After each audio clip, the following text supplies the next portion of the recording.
Hola chicos, vengo de nuevo por aquí y en este caso os dejo la clase de mitología, que espero que la echarais de menos ya porque sé que os gusta muchísimo a la mayoría, menos a Aroa, pero a la mayoría, ¿no? Y bueno, en este caso vamos a continuar con la de los héroes que empezamos de la guerra de Troya. Recordáis que nos dio tiempo a ver a Héctor y nos quedamos para ver a París, así que esta clase va dedicada al héroe París. Recomendaciones: como habéis visto en la propuesta de trabajo, tenéis que hacerme un resumen de París. Entonces os recomiendo que mientras vais viendo la clase, pues vayáis copiando el Power como hacíamos en clase normalmente, ¿vale? Venga, vamos allá. Bueno, vamos allá, vamos a poner el Power, ahí.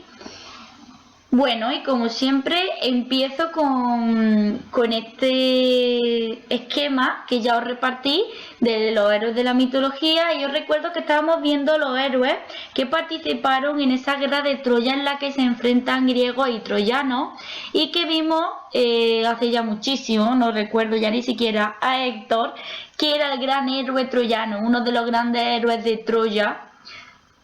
Durante la guerra de Troya. Y ahora vamos a ver a París, que es su hermano, por eso es la flechita que une a los dos. Así que vamos a ver por qué París es importante. Bueno, París le vamos a poner como el epíteto que nosotros ponemos siempre, en este caso, príncipe troyano, y vamos allá.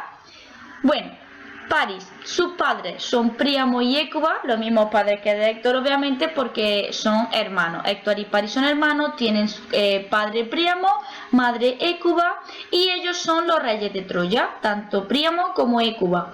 Recordar que Príamo casi quedaba en un segundo lugar, porque normalmente Héctor ocupaba esa posición de persona importante o de persona que lidera a Troya. Pero bueno, Príamo es el rey primordial. Sabemos que París era un muchacho que tenía una belleza extraordinaria, se dice, y que era valiente, tenía gran valor.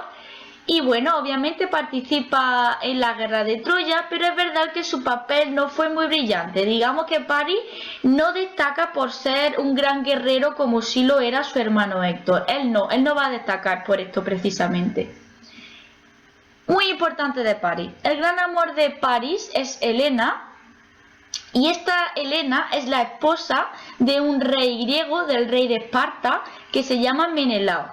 Pues el amor que se van a tener París y Helena va a ocasionar, fijaos, que se desencadene la guerra de Troya. Ahora lo veremos y lo contaremos tranquilamente. Primer mito, podríamos decir, que vamos a ver de París. Nos preguntamos primero si en verdad se llamaba París o se llamaba Alejandro. ¿Y por qué? Fijaos, cuando Hécuba, que es su madre, se queda embarazada de París, parece ser que tiene como un sueño o que recibe como una profecía de que ella se ve en el sueño con una antorcha, y con esa antorcha va prendiendo fuego a su propia ciudad, a la ciudad de Troya. Entonces, ¿qué pasa? Le cuenta el sueño a su marido, que es Príamo, y Príamo pide a expertos de los oráculos y de los sueños, que ya sabéis que esto era muy importante en la antigüedad, que interpreten el significado de ese sueño que ha tenido Hécuba. Pues se interpreta y le dicen a los reyes que lo que significa es que el niño que tiene en su vientre Hécuba va a ser el que va a ocasionar la causa de la ruina, va a traer la ruina a Troya, va a ser el que provoque que Troya se hunda, desaparezca como ciudad. Pues entonces los reyes deciden que la mejor decisión para que esto no ocurra es que una vez que el niño nazca le den muerte, lo asesinen, lo maten. Pero ¿qué pasa? Cuando el niño nace, Hécuba se lo lleva y dice que va a matarlo en un monte que se llama el Monte Ida, y allí Hécuba quiere clavar el puñal a su bebé, pero no puede hacerlo porque le llama más su instinto maternal, ¿no?, que el poder acabar con la vida de ese bebé. Y entonces lo que decide es que lo va a dejar allí, lo va a dejar abandonado en el monte, y ella se marcha, deja al bebé allí, y luego unos pastores encuentran al niño y le dan el nombre de Alejandro. Alejandro no tenemos ningún Alejandro, pero que sepáis que Alejandro significa como tal el protector de los hombres. Entonces, como ese bebé ha logrado sobrevivir en el monte y ha sido encontrado por unos pastores y ha tenido mucha suerte, los pastores le ponen ese nombre en honor a esa suerte que él ha tenido. Entonces digamos que es Paris, pero el nombre que tiene durante su etapa pastoril, podemos decir, pues es Alejandro. Pues ahí tenéis la representación de Paris siendo Alejandro, porque está vestido y si os fijáis tiene como una especie de palo, ¿no? Aludiendo a su característica de pastor. Más cositas. Mito muy importante de Paris, de hecho el más importante creo yo, sin duda. Bueno, antes de esto quiero deciros que una vez que Paris crece, un día regresa a Troya, los padres lo reconocen por una serie de hechos que ocurren, que ahora no son importantes aquí, y al final él vuelve a llamarse Paris y obtiene el lugar que le corresponde siendo el segundo hijo de la realeza troyana. Eso que quede claro. Pero fijaos, este mito, que es el juicio de Paris, ocurre mientras él es pastor, mientras él se llama Alejandro y vive con los pastores estos que se han dedicado a criarlo. Pues se cuenta que un día los dioses están reunidos en una boda y en este caso la diosa Éride, que no la hemos escuchado nunca me parece, es tal cual la diosa de la discordia. Entonces la diosa Éride lo que hace es que saca una manzana de oro que ella misma ha forjado y decide que se la quiere entregar a la diosa de tres que sea la más hermosa. Entonces las tres diosas que están compitiendo por esta manzana de oro son Atenea, Hera y Afrodita.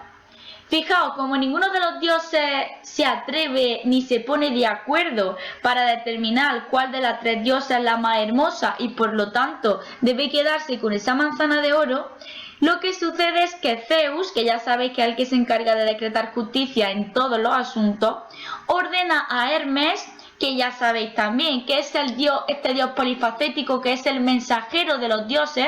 Por lo tanto Zeus ordena a Hermes que lleve a las tres diosas a la tierra y que las coloque ante Paris, ante este pastor que se llamaría también Alejandro, repito, que las coloque ante Paris y que él mismo sea el que elija cuál de las tres diosas, según su criterio, es la más hermosa. Pues bien, tal cual, Hermes coge a las diosas, las lleva a la tierra y las presenta delante de Paris siendo pastor. Las tres diosas compiten entre sí y entonces intentan persuadir o coaccionar a Paris para que ella sea la elegida. Por ejemplo, la diosa Hera, que si recordáis es la esposa legítima de Zeus y que es la representación de las mujeres casadas, si recordáis, pues Hera le ofrece todo el imperio de Asia. Si ella es elegida la más hermosa, le dará a Paris todo el imperio de Asia. Atenea le ofrece prudencia y victoria absolutamente en todas las batallas en las que él participe, siendo ella la diosa de la guerra estratégica, recordad. Y Afrodita, que es esa diosa del amor, del erotismo, del sexo, le ofrece que le va a dar el amor de la mujer más hermosa que existe en la tierra en estos momentos, que en este caso será Helena, de quien Paris se enamorará. Pues, bueno, no lo voy a decir todavía, vamos primero a ver la imagen. Fijaos, en esta imagen, esta es una de las imágenes más importantes y que quizás hayáis visto porque es muy importante. Vamos a analizarla un poquito. El chico que está sentado a la izquierda sería Paris y si lo veis, fijaos cómo se le intenta representar que es un Paris pastor, que es Alejandro en realidad. Fijaos que tiene el perro detrás del árbol, entonces ese perro le aporta ese significado de que es un pastor, de que se dedica a la ganadería, ¿no? Fijaos que tiene el palo también típico de pastor y que está vestido pues con unas vestimentas bastante humildes. Luego el dios que tiene justo a su lado es muy fácil de reconocer porque fijaos que lleva las dos características del dios Hermes. No, perdón, las tres características del dios Hermes. Fijaos, lleva el gorrito con las alas. En los pies lleva también las sandalias con las alas. Y en su mano sostiene ese caduceo que era el símbolo de Hermes. Y en la otra mano, si os fijáis, tiene esa manzana de oro, que es la que está en juego en para las tres diosas. Y luego a la derecha tenéis colocadas las tres diosas. Y además, si os fijáis muy bien, son fáciles de distinguir. Fijaos, la primera diosa, empezando desde el lado izquierdo, que está mirándonos, que está cubierta como con una especie de velo blanco, sería la diosa Atenea. Y fijaos qué curioso, porque siempre hemos dicho en clase que la diosa Atenea es una diosa que nunca se puede representar desnuda porque es una diosa virginal. Pues fijaos, por casi una de las primeras veces ocurrirá en la historia del arte que van a representar a la diosa Atenea desnuda, pero para darle ese matiz de que es una diosa virginal, ha cubierto este pintor su parte más íntima con ese velo, y también parece ser que el velo, fijaos, le sube hasta la cabeza. Y luego, un rasgo muy característico para saber que es Atenea, si os fijáis abajo, a los pies de la diosa, veis que está la lanza, el escudo y la coraza. Por lo tanto, son las armas de Atenea, son los tributos característicos de Atenea, y sabemos sin lugar a dudas que se trata de la representación de esta diosa. Luego, a la derecha del todo, la diosa que nos da la espalda, no podemos dudar tampoco que es Hera, porque al principio mirándola podemos decir, ¿y por qué? No hay nada que nos haga pensar que esa sea Hera y no Atenea, por ejemplo. Pues si os fijáis bien, a la derecha del todo, como en la rama de un árbol, está el pavo real. Fijaos, recordad que el pavo real era el atributo característico de la diosa Hera, por lo tanto, ya no nos queda ninguna duda de que ella es Hera por ese atributo. Y luego en mitad, que si os fijáis está iluminada como con una aureola por la cabeza, ¿no? Y como que esos angelitos que están ahí la van a coronar, está la diosa Afrodita. También lo sabemos porque fijaos que a su pierna se le agarra a modo de decorativo, ¿no? Ese cupido, ese símbolo del amor, de que ella es la diosa del amor. Por lo tanto, fijaos que está clarísimo, entonces, viendo la imagen, a quién elige Paris. Paris, por supuesto, elige entregarle esa manzana de oro a Afrodita. Considera a Afrodita la más bella de todas las diosas y además a él le gusta mucho más la ofrenda que le va a hacer Afrodita. Prefiere quedarse a la mujer más bella para sí mismo, y así será. Pues muy bien, es muy importante. Y ahora pasamos a Paris y Helena. Recordad, la diosa Afrodita promete a Paris entregarle en matrimonio a una de las mujeres más hermosas del planeta, la más hermosa, y esa mujer es Helena. Como hemos dicho antes, Helena es la esposa del rey Menelao, que es el rey de Esparta. Entonces Paris un día viaja a la corte de este rey por una serie de acontecimientos de negocios, de tratados de reyes. Viaja, el rey Menelao lo recibe muy hospitalariamente en su casa, le da comida, le da un cuarto, pero parece ser que mientras Paris está allí, el rey Menelao tiene que salir de su casa para resolver algunos asuntos fuera. Entonces le pide a Helena, que es su esposa, que se encargue del huésped, que le proporcione comida, que le proporcione estancia, que se encargue de él sin ningún problema hasta que Menelao regrese. Por supuesto, ¿qué es lo que pasa? Pues que Paris enamora a Helena muy fácilmente, y Helena, cegada totalmente y enamorada perdidamente de Paris, no lo duda, abandona a su esposo Menelao y se marcha con Paris, a su esposo Menelao y a su hija, porque también tiene una hija que se llama Hermione, y sin lugar a duda Afrodita no, y sin lugar a dudas Helena abandona a su esposo y a su hija, y esto traerá consecuencias nefastas para la historia. Tanto es así que cuando Menelao regresa y se da cuenta de que Helena ha abandonado el hogar, lo ha abandonado a él, y de que encima su huésped, al que él ha acogido de la mejor manera posible, lo ultraja llevándose a su esposa, pues se emprende una guerra contra Troya, contra la propia Troya, para recuperar a su esposa. Al principio parece ser que acordaron que el conflicto se iba a resolver simplemente con una lucha entre Menelao y París.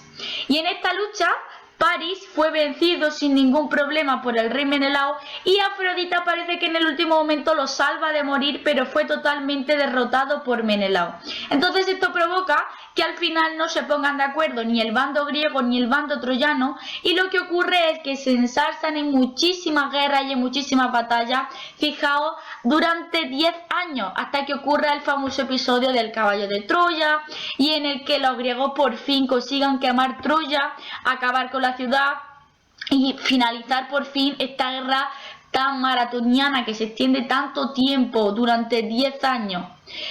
Y bueno, respecto a la guerra de Troya, como a París ya como héroe de la guerra de Troya, recordad que él no desempeña un papel muy importante, no es un gran guerrero, ya lo hemos dicho antes, sino que simplemente se va a dedicar, se lo da muy bien, sobre todo el arco. Bueno, perdóname que se me ha cortado, es que a los 15 minutos se corta si no sigo. Bien, entonces, como iba diciendo, París desempeña ese papel en la guerra de Troya, de que no es un héroe muy guerrero ni muy belicoso, sino que más bien desempeña un papel bastante secundario en las batallas, y su principal no me sale la palabra, su principal hobby, o sea, lo que se le da bien a París es el arco, entonces será el arquero de las filas troyanas. Eso. A ver, ¿por qué no pasa? Ahí. Y ya por último, muerte de París. Bien, antes de eso deciros que París va a ser el protagonista de dar muerte a uno de los héroes más importantes de la guerra de Troya, pero ya hablaremos cuando llegue ese héroe. Pero que sepáis que París se va a caracterizar porque le da muerte a un guerrero muy adorado en la guerra de Troya. Y seguidamente de dar muerte a ese personaje, él también morirá por una flecha, en este caso, que le atraviesa la ingle y hace que muera. Parece ser que el que le lanza esta flecha se llama Filoctetes, y parece también ser que las flechas de este guerrero pues iban envenenadas, y una vez que lanzaba la flecha y le daba al enemigo, obviamente su único destino era morir, y así también le sucede a París. París muere justo cuando le lanza la flecha a Filoctetes. Y me parece que hasta aquí. Exacto, hasta aquí. Pues hasta aquí París. Espero que os haya gustado, que por lo menos, que creo que ya hacía bastante que no se subía una clase de mitología. Espero que os haya gustado, que la disfrutéis en la medida de lo posible, y que ya podéis, junto con la de los neutros y con la de París, ya podéis hacer la propuesta semanal sin problema, ¿vale? Que os mando muchísimo ánimo, muchísima fuerza, que os quedéis en casa, ya lo sabéis, que lo estáis haciendo muy bien, y que un beso enorme, chicos. Chao.